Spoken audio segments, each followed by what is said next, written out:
Cassie Cage was a pro wrestler, Erron Black had sand manipulation, Takeda was a woman, and Jacqui Briggs was a punk rebel with a sword. Here are the Mortal Kombat designs that you never got to see.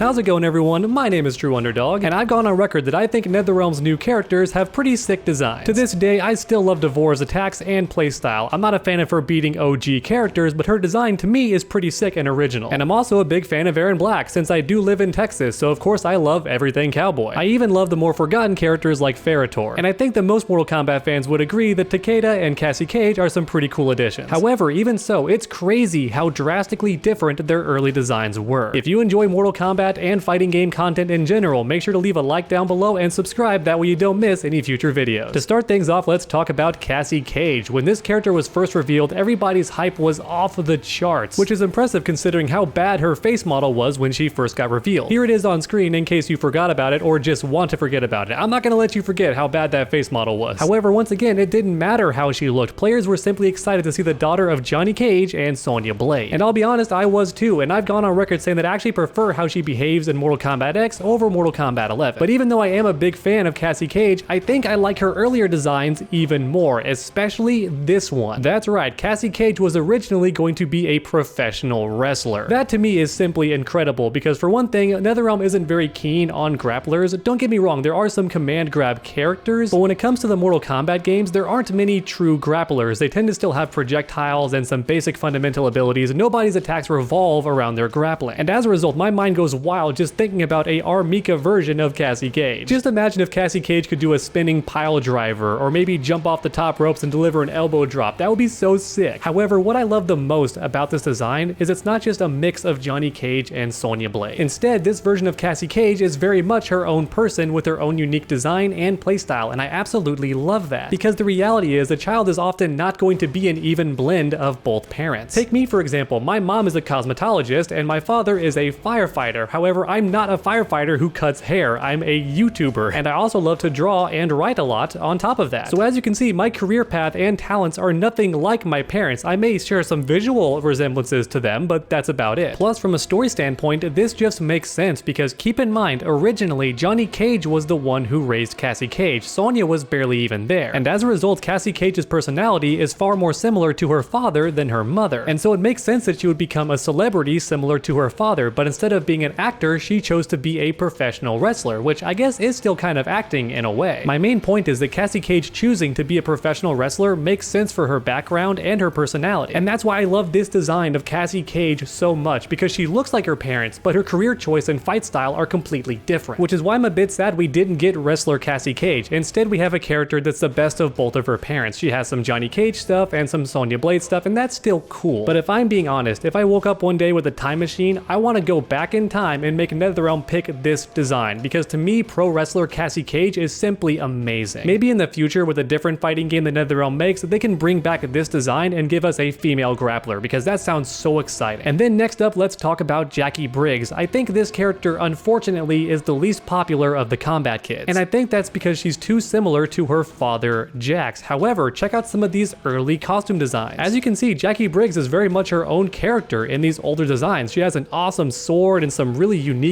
gear. To me, she looks kind of like a punk rock rebel, and I just love her outfit so much. This character is very much unique, so she could be the daughter of Jax, but she's very much her own character. Once again, if I had a time machine, I want this design. I want it so bad. It's so unique, and I think this design would have stood the test of time a bit better, because there's no way you look at this character and call her female Jax, or tiny Jax, or Jax Jr., Jax 2.0, none of that. Once again, just like the Cassie Cage design, this is so much more unique than what we actually got. And make no mistake, I'm a fan of Jacqui Briggs. I mained her for a good amount of time in Mortal Kombat 11. I thought her combos were super fun and she was stylish. I just enjoyed playing her. Not to mention, I love the kickboxing attacks. I think NetherRealm made a very good decision to change her playstyle so drastically. However, even so, at the end of the day, most players will see her as a tiny female version of Jax, and that's it. And as a result, I do think this design was much stronger. However, once again, hindsight is 20/20. Maybe at some point in the future we can have a character like this who's from Outworld, because I still love this design, I like the idea of the sword, it's just a really cool concept. But now let's talk about a design where I think NetherRealm definitely made the right call, and that's for Kung Jin. Unlike Cassie Cage and Takeda, Kung Jin is very much his own character. Despite being Kung Lao's cousin, Kung Jin has his own original fighting style while utilizing a bow and arrow, which is already fantastic, and then on top of that, his costume design is also very original and unique. So once again, congrats to NetherRealm, I think they nailed that design decision. But I did notice something really interesting while looking at his concept art. Let's go ahead and zoom in right here. Look closely. What is that on Kung Jin's back? That's right, he has Kung Lao's hat. That's pretty sick from a design standpoint, and I'm wondering if originally Kung Lao is not going to be playable. And as a result, NetherRealm played around with the idea of Kung Jin using some of his hat attacks, very similar to how Katana uses Jade's staff during her mournful variation. That's honestly really interesting to think about. Don't get me wrong, I'm much happier to play as Kung Lao. I'm glad he's in Mortal Kombat X. But even so, I find it very interesting how NetherRealm played around with the idea of giving him Kung Lao's hat. How interesting is that? And I just remembered that Kung Lao himself did this in the 3D era games. He wore the hat on his back, and Kung Jin was going to keep that tradition going. That's really interesting. And next up, how about we discuss Erron Black's early concept art? As you can see, at one point in time, this character had magical abilities. And I can't say for sure what he's doing in these pictures, but if I had to gamble on it, I would say he's manipulating sand, which would make sense because even in his final design for Mortal Kombat X, he does have sand grenades, he throws sand in your face, all that stuff. However, at one point in time, it looks like he controlled sand straight up, very similar to Geras or even Kronika in Mortal Kombat 11. And honestly, I don't mind the sound of that because it looks like originally he was from Outworld as opposed to what he is in Mortal Kombat X, which is an Earthrealmer who then spent a lot of his time in Outworld. In fact, even Ed Boon went on record saying that originally his idea for Erron Black was a wanderer who constantly moved from place to place. He was not originally a cowboy. However, as the concept artist kept working on it and the studio kept designing him, he became more and more of a cowboy until they just ran with that. And during the interview, Ed Boon sounded a bit disappointed at that fact. He didn't just want Erron Black to be a cowboy, but that's kind of what we got. Now, like mentioned earlier, I love cowboys, so I don't mind Erron Black being a cowboy, but the idea of him being a cowboy from Outworld and also manipulating sand, that sounds really cool to me. Once again, I think some of the early concept art had a better idea than what we eventually got, but I have to reiterate that hindsight is 20/20. And you know what? I think it's time we talk about Takeda. He is my personal favorite of the Kombat kids, and I don't think I'm alone in that regard. I think there's a ton of players that would tell you he's their favorite of the new Kombat kids, and a lot of them are pretty salty he did not return in Mortal Kombat 11. You have the child of Kenshi who was then raised by Scorpion. That's a very interesting mix. And if he did return for Mortal Kombat 11, I bet he would have had a lot more telepathy attacks. But sadly, we'll never know because I think Mortal Kombat 11 intended to have more content but was cut short due to all the horrible things that happened this year and the year prior. But here's something interesting about Takeda's early concepts. If you look at this image right here, look closely at his face, or should I say her face. That's right, according to this artwork, it looks like Takeda was originally going to be a woman. As you can see, his facial features are a lot more feminine, and maybe I'm wrong, it could be the artist just draws men with more feminine features. The Castlevania artist is pretty famous for that, so maybe Takeda was meant to be a guy even in this image, but if you ask me, he looks pretty feminine, and when I show this artwork to other people, all of them agree that it looks like a woman. And the reason I find that so interesting in this concept art is because look at Takeda's outfit. It is almost identical to what we get in the final game, which means the studio may have decided very late in his development to make him into a guy, because once again, this outfit is almost identical to how he looks in game. The only difference is his gender, and I just find that so interesting because it means we are so close to getting a female Takeda. That would have been really interesting, I feel like. Don't get me wrong, I imagine most of Takeda's attacks would be very similar, so not a lot would change in that regard, but I'm wondering how the story would change. Were they still planning on having Takeda and Jacqui hook up? That would have been pretty progressive for NetherRealm Studios, I'm not gonna lie. And I'm not upset at all with how Takeda turned out. Whether he was a girl or a boy, I'm completely fine with either outcome as long as the gameplay is awesome. Once again, I just find it interesting how this artwork seems to imply that his change to a boy was made pretty late during his design process. And then next up we have Geras with his Fu Manchu beard combo. It's not a very big change, but I wanted to mention it because Erron Black even has this design on his wanted posters, which means that NetherRealm was pretty confident in this being his final design, but then somewhere down the line, pretty last minute, they decided to get rid of it, which is very similar to what happened to Scarlett's haircut. Originally, she had the very short pixie cut, but then it was changed to be about medium length, and that was done very last minute, because not only was her hair different during the first playable builds of the game and at the reveal event, but even her character endings show her with shorter hair as well, regardless of which costume she's wearing. And then finally, to to end the video, I wanted to talk about Devora's early designs. Yes, I know a lot of you hate her, but check out some of these early concept designs. At one point, she had these hardcore horns growing out of her head, kind of like a ram. And then for some designs, she was carrying a beehive on her back, kind of like Gaara in Naruto. She just carried it around everywhere. That's a cool idea. I love that concept. Imagine if she kept her hive in there, but then could command them to attack you, kind of like Aquaman, but with insects. That'd be really weird and creepy, wouldn't it? And then for some designs, her face looks very human, which is interesting because it is still canon that she was once a female human, but then got corrupted into whatever we see now. And as a result, NetherRealm did play with some designs where she looked way more human. And then finally, we have this design where she looks like a straight up assassin. This could be Katana's cousin. That's how much of an assassin she is here. At the end of the day, I think the design we got for Devora is pretty much perfect, and then it got slightly improved upon in Mortal Kombat 11, so I'm happy with the final result. However, even so, a lot of these ideas shown in these concepts are really cool to me. A beehive on her back, these giant horns on her head, a more human face, that's also interesting to me. But let me know your thoughts on these early concepts in the comments section down below. And then while you're down there, make sure to leave a like if you enjoyed the video. It helps the channel out a ton. And then finish that combo by suplexing that subscribe button. That way you never miss a future video. Make sure to come back next time, and as always, stay underdogs.